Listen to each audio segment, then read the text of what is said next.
This is CGTN, China Global Television Network.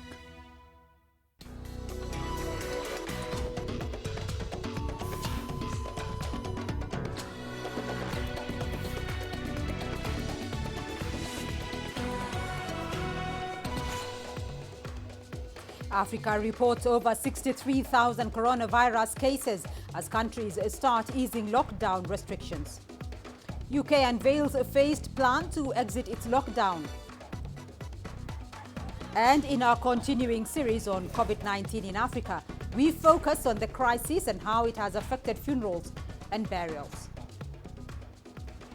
Hello everyone, welcome to Africa Live on CGTN with me, Beatrice Marshall, in Nairobi. Also ahead on the program.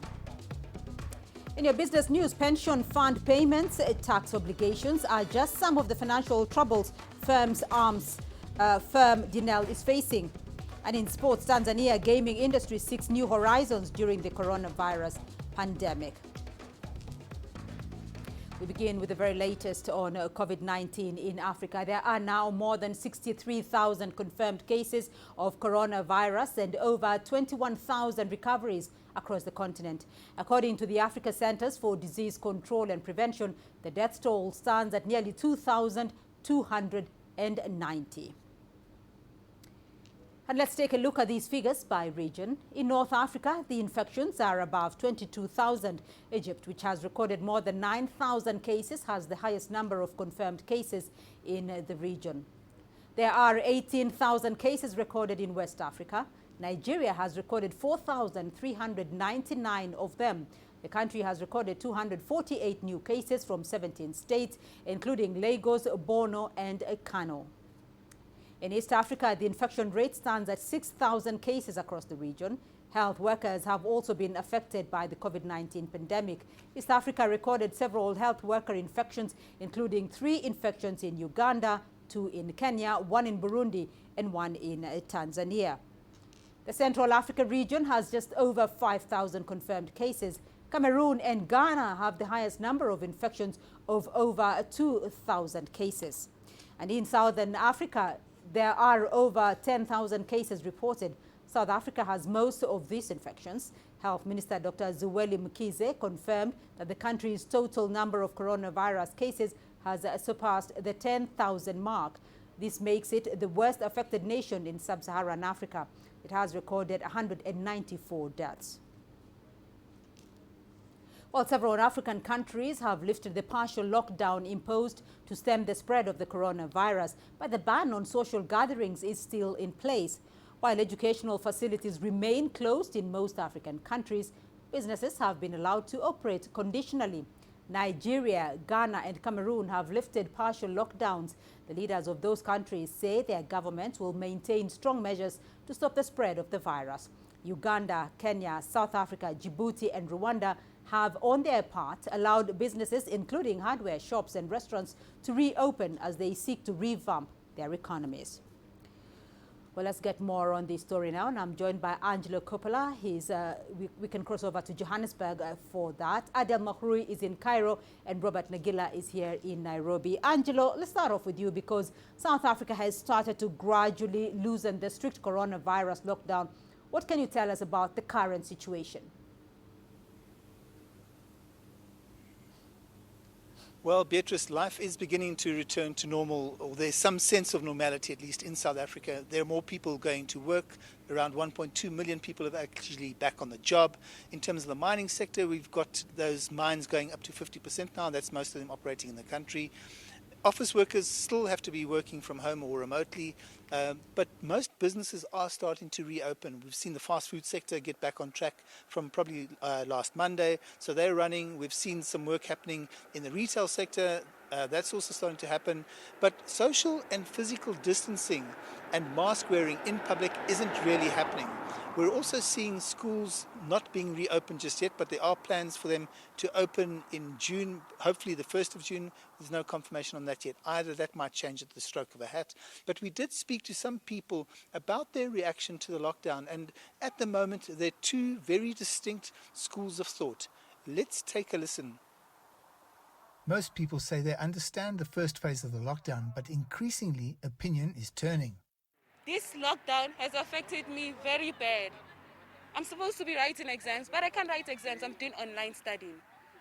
As for me, not that I'm being racist or anything. I'm black, I'm poor. It's hard. It's very hard. My mom goes to work, comes back home at night. Monday to Monday, she's working. Now this lockdown is affecting us. Most of my people here who have jobs cannot go to work anymore. Imagine. Just imagine the pain. Others believe the country isn't out of the woods yet. They say a lockdown is still needed. So I think, to me, by my side, it's better if it can do like this. So, because it's going to reduce those people who can die, who possibly can die. So I think, by my side, it's a good thing. The problem facing most people who haven't been allowed to return to work yet is a simple one. Now we have to pay rent. We have to pay school fees. My principal says you must pay school fees in full. Where we live, the landlord says you must pay the rent in full. Everywhere we go, you must pay in full. Now, if we cannot be able to pay in full, the president doesn't consider us. The problem is that according to the experts, the country hasn't reached the peak of the pandemic. That's possibly due in September, at the end of the winter months. As a government, it doesn't want to let everyone to die out of this disease. Because if you can say, let's not do this lockdown thing, obviously everyone will dying drastically. Frustration is creeping in. People see business interests lobbying government to open up certain parts of the economy. What they do is to prefer to take the government to court for cigarettes and alcohol. My school, you don't think of it. My education, me, who is the future for this country, you don't think of me. Me, who's going to uplift you tomorrow, you don't think of me. You only think of smoke. Okay, think of smoke. I'm done. It's a very bad thing.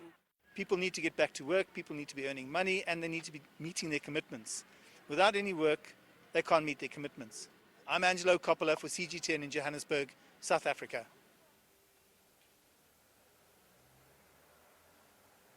Now that latest data shows that infections are sitting in South Africa 10,015 people, with the Western Cape at around 5,168, Gauteng at around 1,952, and KwaZulu-Natal at 1,353. The Western Cape, interestingly, and the Eastern Cape together now make up some 84% of new cases in South Africa as of last night.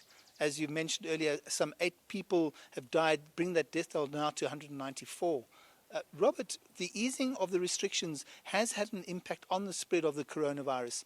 How has this affected the East Africa region? Well, Angelo, the easing of restrictions in the region has realized different reactions across the board. You've got Rwanda, for example, that had been in lockdown for over a month. They just eased some of those restrictions. However, with stringent guidelines attached to them now, they basically affected essential services, foods, movement of goods, and so on. But a majority of the population was told to continue working from home until the government sees it fit to let people back on the streets and relax on the social and physical restrictions. Now, in Uganda, more or less the same. They've been in a lockdown for over a month. We've seen the government ease restrictions on certain businesses, primarily targeting the livelihoods of people within the law cadre. That was felt essential because people basically said that they needed to get back to work to be able to put food on the table and so on and so forth. Now, their numbers still remain down in terms of confirmed cases. However, what they've noticed is there appears to be a surge in confirmed cases from truck drivers bringing in essential goods from Kenya and Tanzania. A majority of the cases being confirmed in Uganda are truck drivers from those two countries. And that's what they're now working on with Kenya and Tanzania to deal with that particular problem. Now, in Kenya, it's slightly different. The government eased restrictions on restaurants and eateries with stringent guidelines attached to it and telling the owners that they had to adhere to those guidelines. However, we saw a surge in terms of other sectors of the economy beginning to reopen up a couple of days later. A lot of people saying that because they were not able to get any assistance from the government, they had to reopen their businesses and go back to work because they had rent to pay, they had loans, and they had to put food on the table. So that is the situation at this particular moment, to a point that the traffic police are back on the roads because there's traffic. They've been forced back onto the roads to control the traffic. But a dusk to dawn curfew remains in place, and that is the situation at this particular moment. Beatrice, I'm not sure if there's much of an impact or in terms of difference between developed countries and developing countries. Right. Maybe you could just touch on that a bit.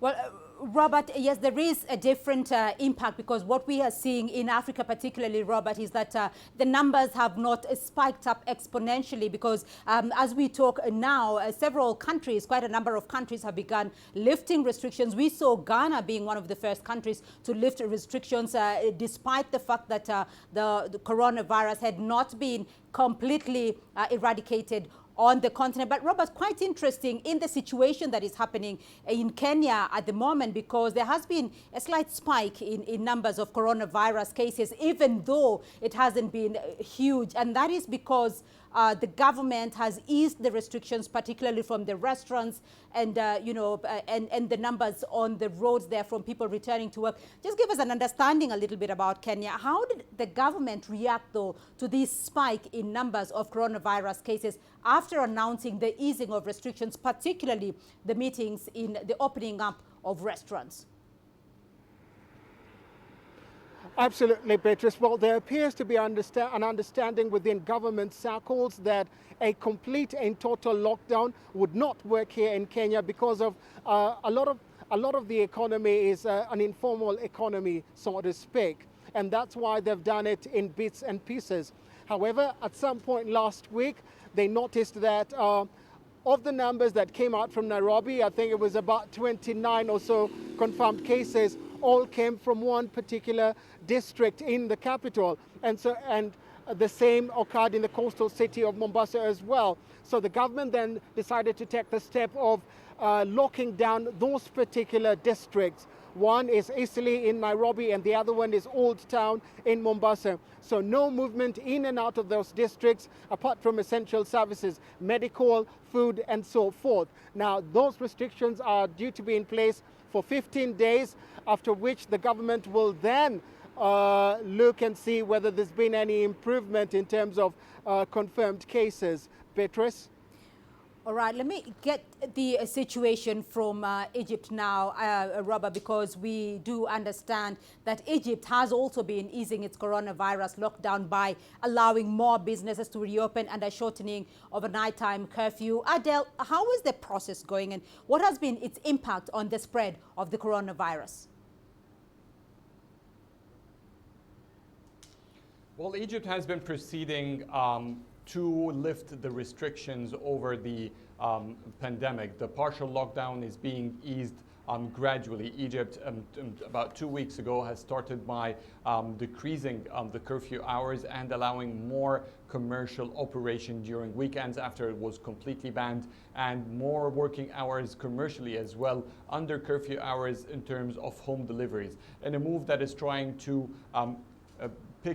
push the economy to have the regular cycle in terms of at least purchases and local trade, domestic trade. But this week also the government said that it will be taking additional measures to ease this restriction. While the curfew hours remain as is and commercial operation will remain as is, hotels will open for the very first time by mid-May.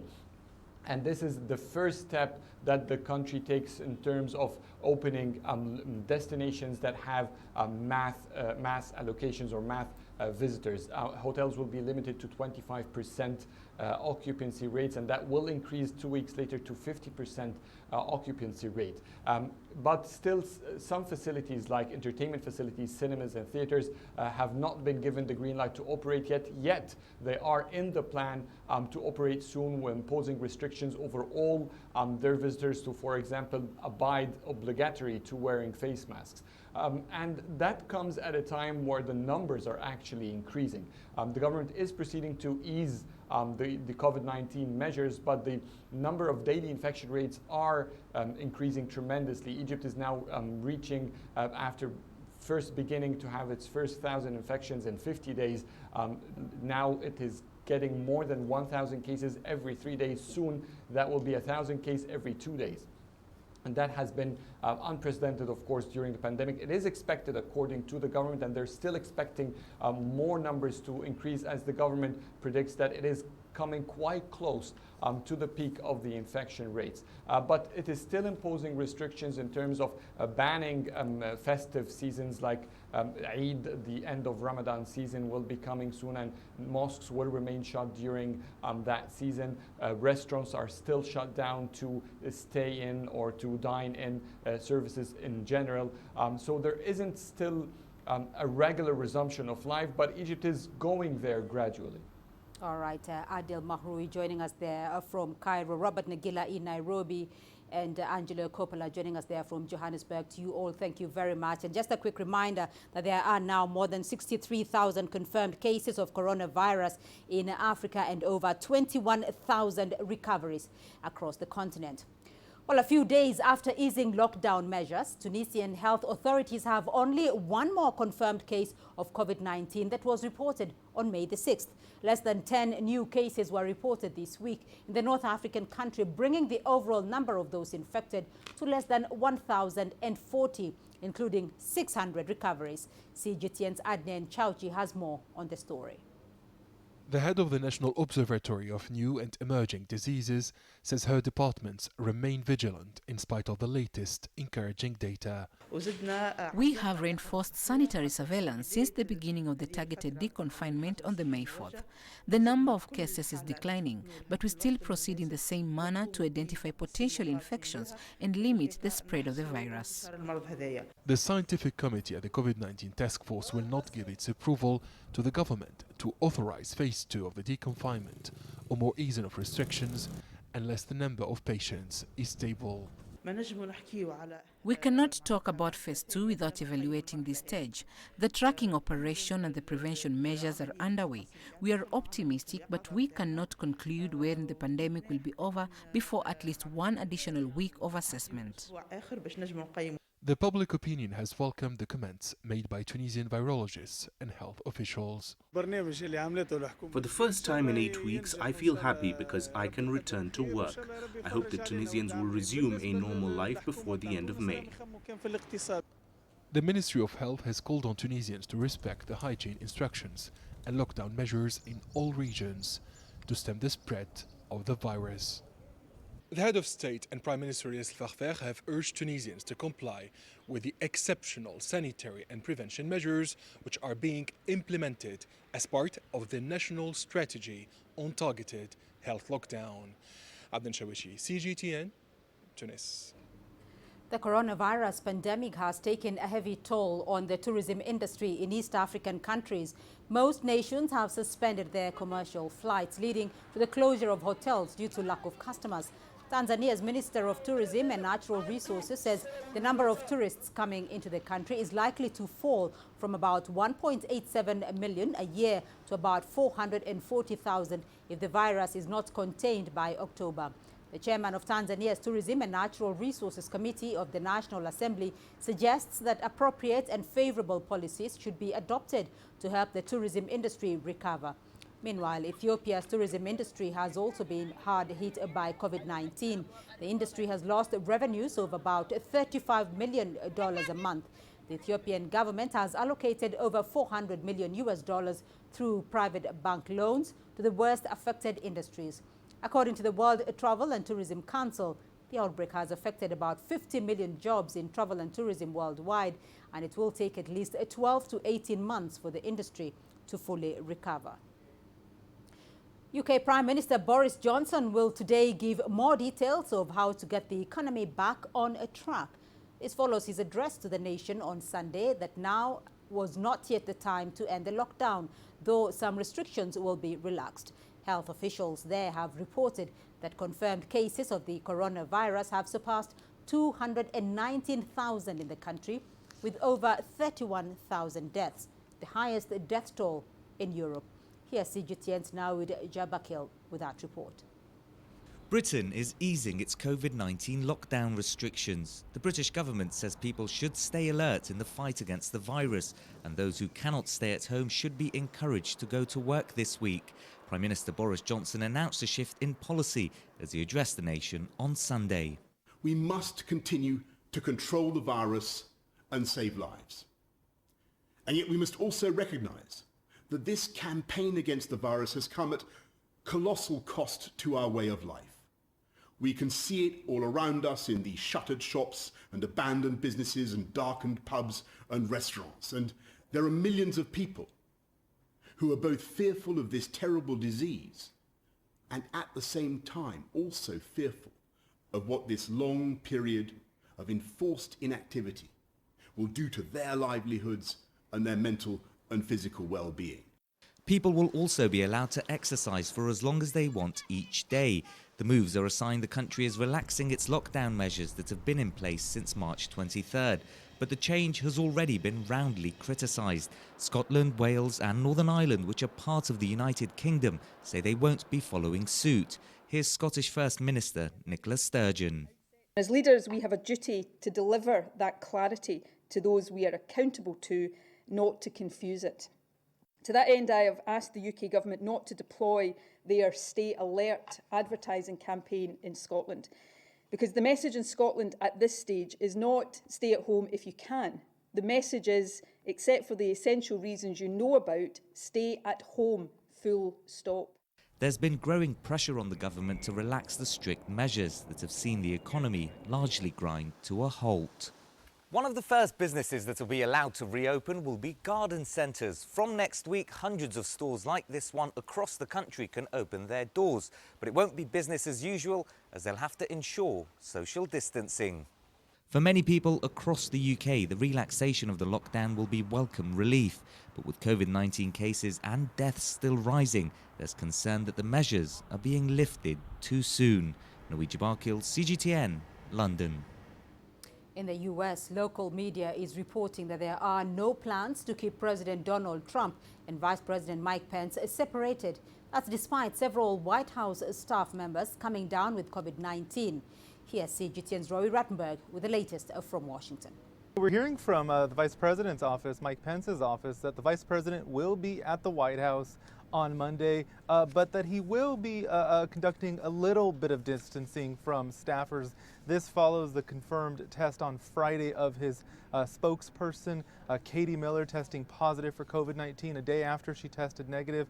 We understand that all people at the White House are being tested on a daily basis, but Mike Pence says he will be going to work, keeping a bit of a low profile. He says he's doing so following the orders of the White House doctor's office. Remember, he and the president have come under increased criticism for not wearing face masks at public events, both of them attending large events on Friday. Mike Pence saying that the testing is an indication that it alone cannot stop this virus. Because people are being tested on a daily basis, it is still possible to miss an infection. And White House spokesperson saying that the work at the White House that's being done is essential, that they are following the guidelines set forth by essential workers. But as you mentioned, no plan to keep the president and vice president apart at this time.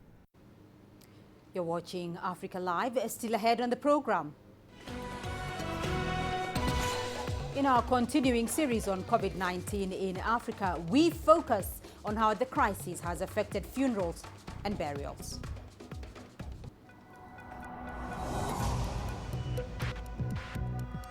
Each day, there are millions of stories. Each one can open new perspectives, new possibilities. Wherever you look, we are there to see, discover, explore. We put the pieces together to find what really matters to you, all around the world, all around the clock. Our reporters are at home across the globe. From our headquarters in Beijing and production centers in Washington, Nairobi, and London, China Global Television Network. Stories from across the globe, reaching people across the globe. CGTN. See the difference.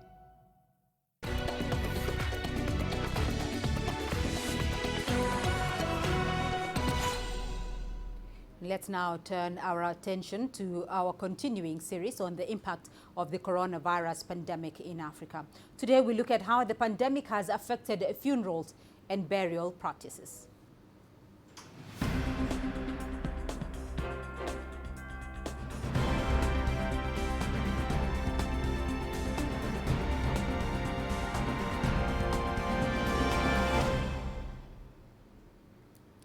The Democratic Republic of Congo says the African continent should emulate the country when it comes to conducting safe funerals during the coronavirus pandemic. Officials have in the past enforced strict guidelines about the burial of Ebola patients that helped to limit infections. Chris Ochamringa has more now from Kinshasa. Family and friends of a Congolese man who died in an accident gather to pay their last respects. In many Congolese communities, large crowds attend funerals to give the deceased person a befitting send-off. But the onset of diseases like Ebola and COVID-19 has stopped such long-held customs. Health experts have been conducting safe burials in accordance with guidelines issued by the World Health Organization. Wakati watu walikuwa hawayajua ni nini ile Ebola. When Ebola had just broken out, people used to follow their traditional practices of mourning and burying their loved ones. Some of them gathered to touch and wash the bodies and ended up getting infected. We educated the public about the dangers, and many of them have now allowed health workers to take charge of the burials. Other African countries should emulate us.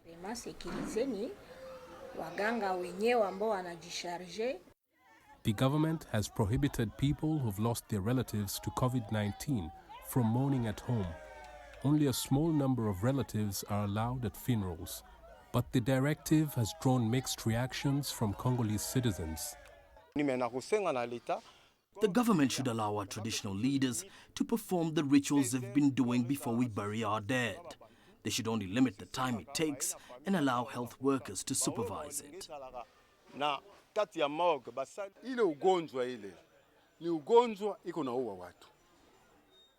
That disease has killed very many people. Whoever gets very close to a patient can be infected and die. I support health officials because they're trying to protect us from the disease. In 2018, health officials in Eastern DRC faced a lot of hostility from some people who were against the burial of their loved ones without their participation. And some local leaders have downplayed the threat of infection during such ceremonies. Epidemics have always been there. In our communities, we have traditional healers and medicine men who have the treatment for such diseases. But the DRC's COVID-19 National Task Force has warned the public against seeking treatment from traditional healers. Some Congolese communities believe the souls of their loved ones will never rest in peace if they are buried without following their customs. They are also suspicious that medical teams may remove body parts from their relatives and sell them abroad. But the government has warned of taking stern action against anyone who violates its COVID-19 burial guidelines. That has somewhat helped ensure compliance.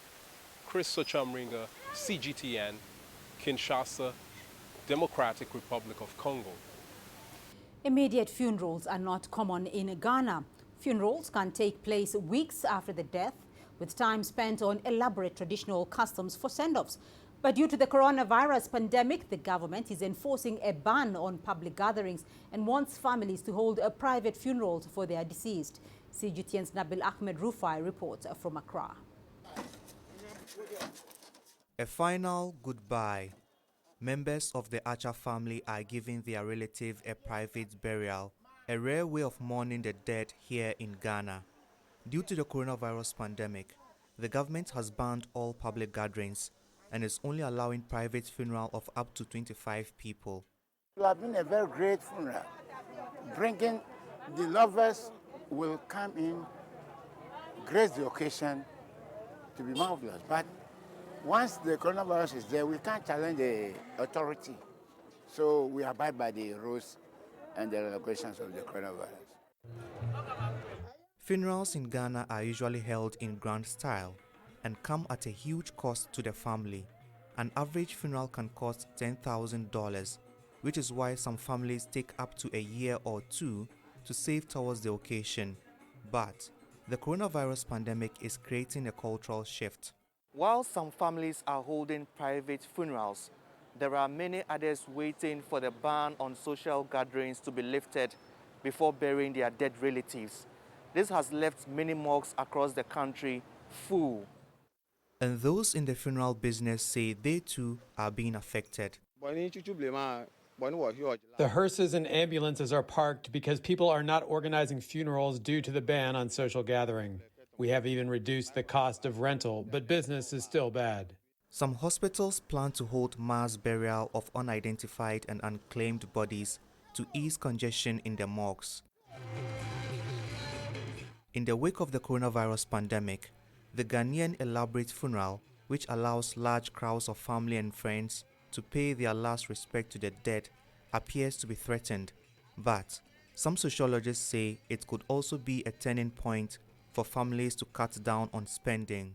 Those who are looking at it in terms of maybe cutting costs would want to hold the funerals now.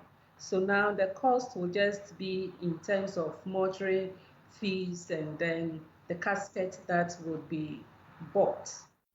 Some families may be holding private burials for now, but sociologists say the Ghanaian culture of large funerals may not go away anytime soon. They say once the coronavirus pandemic is over, many families will go back to organizing big funerals. Nabil Ahmed Rufai, CGTN, Accra, Ghana. Egypt's health minister has instructed the ambulance authority and the preventive medicine sector to overlook the burial proceedings for people who die from the coronavirus. This decision followed a protest in a village after morticians and residents objected to burying a COVID-19 victim. CGTN's Adel Mahroui tells us more.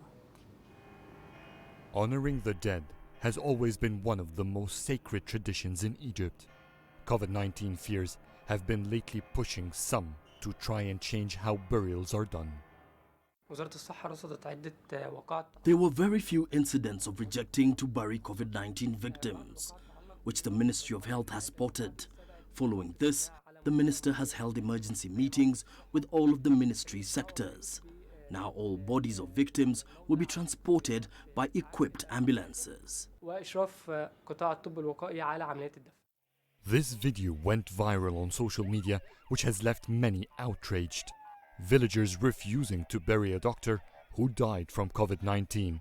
Their persistence has driven the police to use tear gas to disperse them.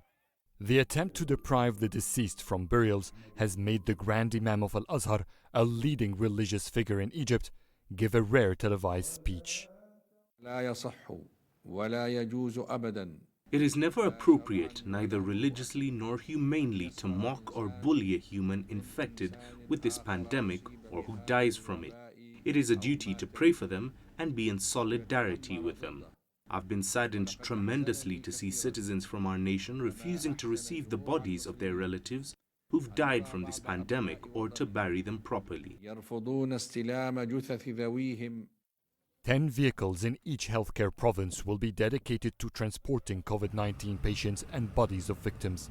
The burial procedures will be supervised by the Health Ministry's preventive measures sector. To provide further assurances, the government has released a statement confirming that burying COVID-19 victims is not contagious if proper measures are taken carefully. Hopefully that will be the end of what has been dubbed as bullying the dead. Adel Mahroui, CGTN, Cairo.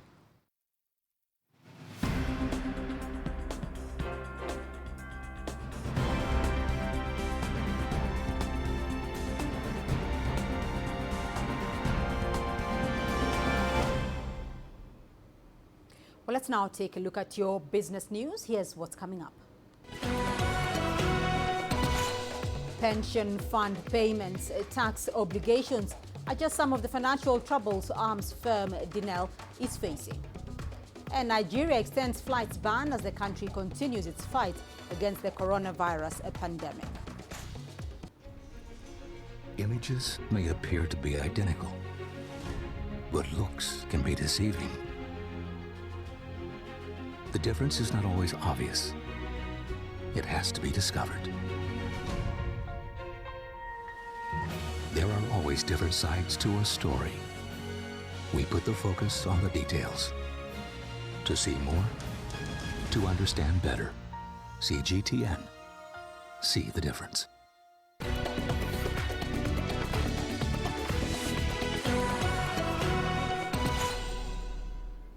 South African state-owned defense firm Denel is unable to make payments to its employee pension fund or meet some of its tax obligations. The firm is struggling with a liquidity crunch and is one of a number of loss-making state-owned enterprises in South Africa. The government has been keeping the firms afloat with bailouts, which are now being battered by the coronavirus pandemic and a subsequent nationwide lockdown. The company, which makes military hardware for the South African Armed Forces and exports to clients around the world, was technically insolvent before the government injected $98 million in August. Senegalese small and medium-sized enterprises have been severely affected by the coronavirus pandemic. As CGTN's Alexandria Majala reports, the companies constitute an essential link in the country's economy, and the government is doing all it can to support them. The Senegalese government has handpicked hundreds of SMEs to benefit from a program meant to cushion the sector from the impact of the coronavirus pandemic.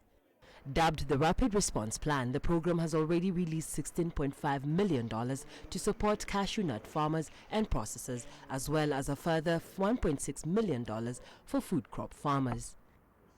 We have also financed digital startups in the form of support, but also loans worth about 500 million francs. We have also requested a 3-month extension of bank debts to all our partner banks to allow these SMEs and startups to breathe a sigh of relief to meet their needs in this period of the health crisis. So far, we have been able to accompany more than 1,000 SMEs, very small enterprises and startups. In addition to financial aid, the state is providing technical assistance and tax adjustments. The support has been welcomed by Senegal's business community. More than 60% of our external sales were affected despite our determination to stay the course in this health crisis. Fortunately, this declaration by the head of state to help SMEs through COVID-19 is really timely. There are a number of companies that are in difficulty, and some have even gone so far as to lay off their employees. This is something I am avoiding. Several SMEs have closed down and laid off some employees. For those still in business, maintaining their staff has been a challenge. Our employer is understandable, given the rather difficult situation. She's doing her best to make sure we get our salaries. I'll say that she understands our situation, considering the expenses at home and everything. She's a really good person, and for that, we thank her. As the COVID-19 pandemic continues to spread, the question now is, for just how long can Senegal and other developing economies continue supporting small and medium enterprises? Alexandria Majala for CGTN. Nigeria has extended its travel ban by 1 month due to COVID-19. It says the decision is based on expert advice, which warns that it is still unsafe to open up the country's airspace. CGTN's Kelechi Emekalam reports. The West African nation's government banned all commercial flights since March the 23rd. Only cargo flights carrying medical and other supplies are allowed to operate. Commercial activities at the airport were scheduled to resume this week, but a 4-week extension has become necessary to contain the spread of a coronavirus outbreak. It's had a grave impact on the sector. Tanzania has lost 21 billion naira directly, to the closure of the airport in 1 month. Direct associated losses. Of course, there are other losses, from other services that are not so direct to the aviation industry. That's the federal government has also estimated 3 billion naira losses, but I'm sure it could even be more by the time you factor some more distant businesses that benefit from the activities of the aviation industry. But government and experts say the closure of the airports is inevitable. Among other measures being implemented, authorities want to build the capacity of aviation workers in order to reduce the risk of transmission. The risk for this pandemic is increasing, so it's only reasonable that even the airport workers should also have some sort of health training, basic health training, so they can protect themselves, also protect other airport workers and perhaps passengers. By the time the airports are reopened, it's very important they have basic health training on infectious diseases. Nigeria has recorded more than 3,000 COVID-19 cases and more than 100 fatalities. The government hopes the airport closure will prevent any importation as well as slow down the transmission of the virus. This second phase of the flight ban will last until June the 7th. Kelechi Amekalam, CGTN Abuja, Nigeria. On to Europe now, and UK charities say poverty is rising in Britain during the lockdown. According to some experts, levels of social deprivation were already high before the outbreak. The government has been accused of cutting public spending in the decade since the global financial crisis. UK food banks say they are the busiest they've ever been. Lolo Ap-Dafid reports. For many, the coronavirus lockdown is increasing the misery for those on low incomes. When I ran some figures the other week, it showed over a 3-week period in 2020 since COVID-19, and the same 3 weeks in 2019 showed a 500% increase in the number of people that we're feeding. Charities like Pekin and the Southwark Food Bank have several schemes to help people.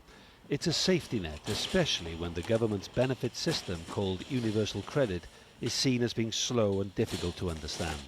We're seeing a lot of people who have been made redundant because of COVID-19 and suddenly have no money.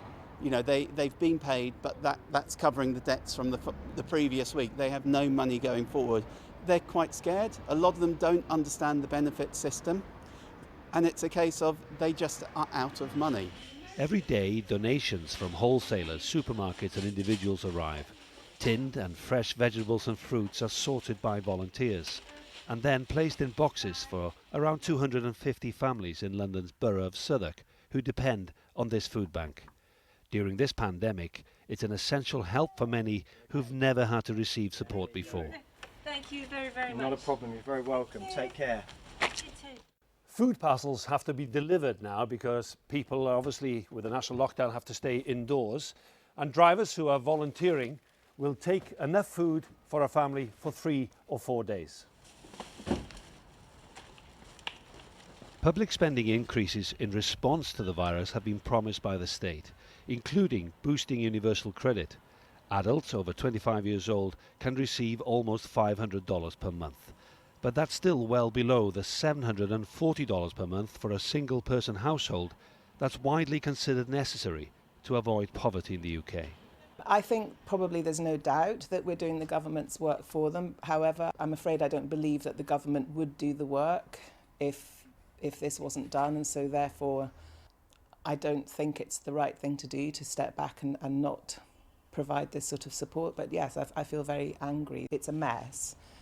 And some people are getting support and there are many who aren't. As another load arrives at the food bank, it will take time to gauge how hard this virus has hit those in poverty. Yolo David, CGTN, South London. Let's now turn to Argentina, where just over 6,000 cases and 300 deaths have been confirmed. While the official number of people infected by the virus is low, millions live in poverty and many face hunger.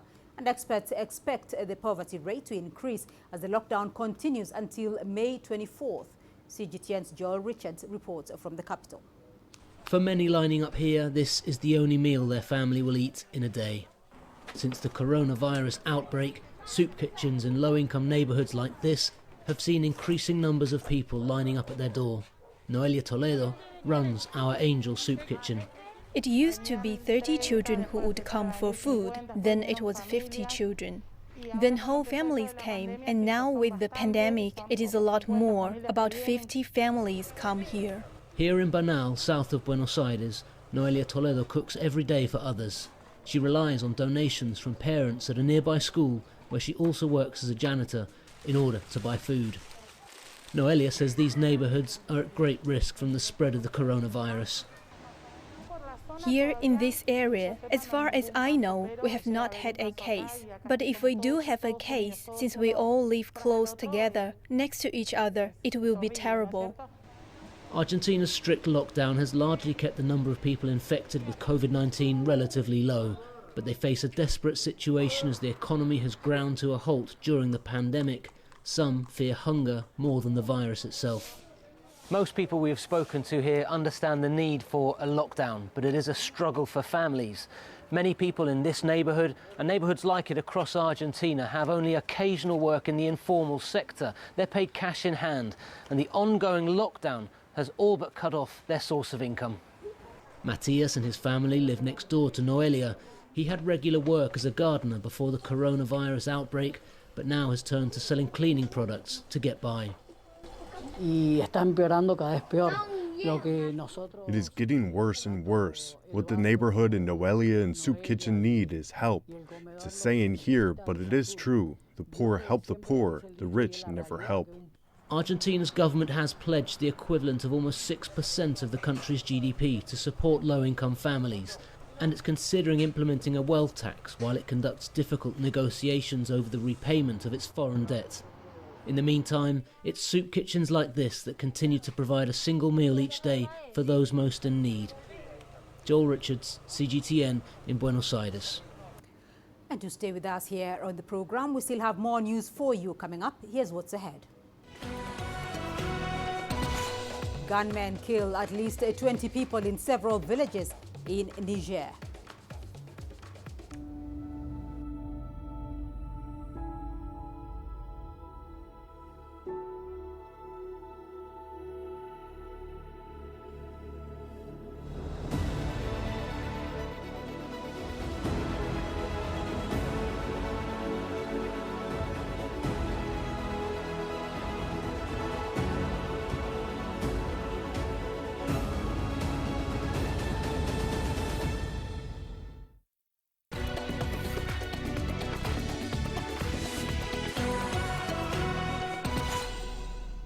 Let's now take a look at other stories we're following for you this hour.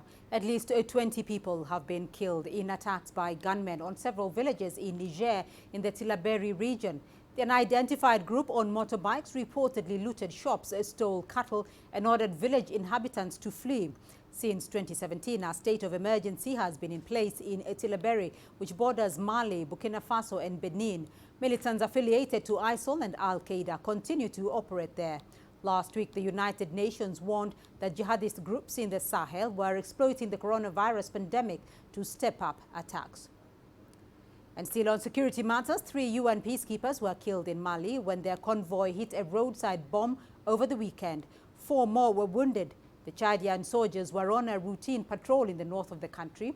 Laying roadside bombs is a favored tactic of jihadists active in the Sahel. The head of the UN peacekeeping mission in Mali has stepped up efforts to identify and apprehend those responsible.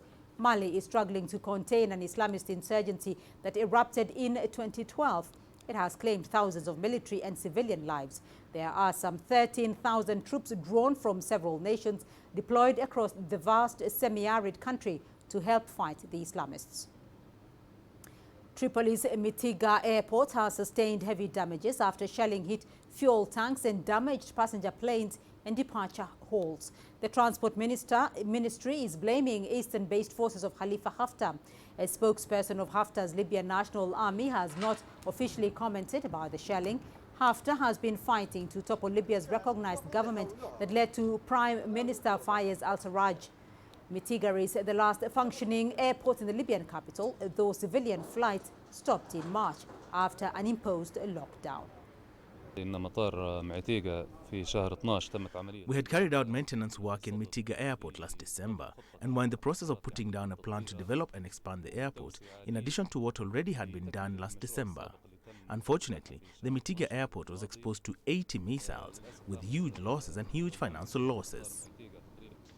Meanwhile, Libya's UN-supported government has launched a counterattack against a strategic military base used by renegade commander Khalifa Haftar. It says at least 6 civilians were killed in surrounding residential areas in the attacks. The Turkish government has also threatened a tough retaliation against Haftar and its forces. Turkey says the area near its embassy in Tripoli was shelled late last week. Haftar's forces deny responsibility, and Turkey is the main ally defending Tripoli against Haftar. You're watching Africa Live, still ahead on the program. Tanzania's gaming industry seeks new horizons during the coronavirus pandemic.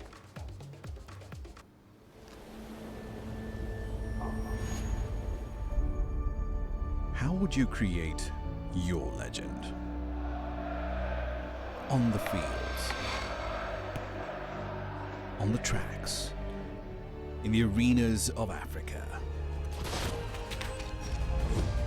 Were you born to be a player? Could this moment be yours?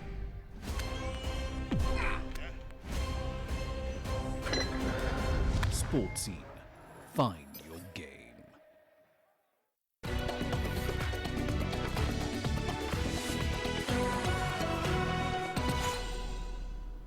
Major football leagues across the globe have stopped playing because of the COVID-19 pandemic. As a result, the sports betting industry is having to reinvent itself, including in Tanzania, where sports gaming companies are offering local fans online and other in-store betting options, like virtual football. CGTN's Daniel Kejo has more. Desperate times are promoting more innovation. With the suspension of the world's leading football leagues, sports betting companies like ThroneBet, MeridianBet, and MBet are suffering huge losses. With little left for people to bet on and seeing a 90% loss in business, most companies have decided to offer virtual sports leagues, where computers using artificial intelligence and machine learning play simulated matches, and customers bet on them. So all these odds are just placed there. That's where the customers place the odds against the team that they want to win from, with the money that they say, okay, let's say I'm going to bet for 1,000 shillings against team X. And that's how they get into winning or sometimes losing. Other companies like ThroneBet have chosen to keep their shops open, but have enforced COVID-19 mitigation measures. Ismail Ramadhani is a supervisor at one of its shops, who says they've opted to teach customers other games so as to minimize their losses and retain customers. Now we're pushing virtual soccer, lucky balls, Kano and dog races, which is like only 5% revenue for us. We do this to at least get something and don't have to close down. Betting experts say only 20% of the country's betting customers bet online. Some young people in Tanzania have turned sports betting into a livelihood, and they're using betting houses like this one to make bets. So for businesses to survive during this pandemic, companies are teaching their customers to move to online betting. But it's going to take some time. Jimmy Kenneth is the chairman of the Sports Betting Association of Tanzania. He says the sector contributes 3.5% of the GDP. The association is now asking the government for help as many companies face a possibility of bankruptcy. The circulation of money when sports were being played is not the same, so we have asked them to reduce some taxes, even a small percentage, so that we can at least cover our costs. With each day, revenue falls further still as a coronavirus outbreak continues to ravage businesses across Tanzania. So it's hoped that sports betting fans and business owners can survive on the options available until global sports resume. When that will be is anyone's bet. Daniel Kejo, CGTN, Dar es Salaam. The Premier League's challenge of resuming during the pandemic has been made harder after Brighton revealed 3 of their players have tested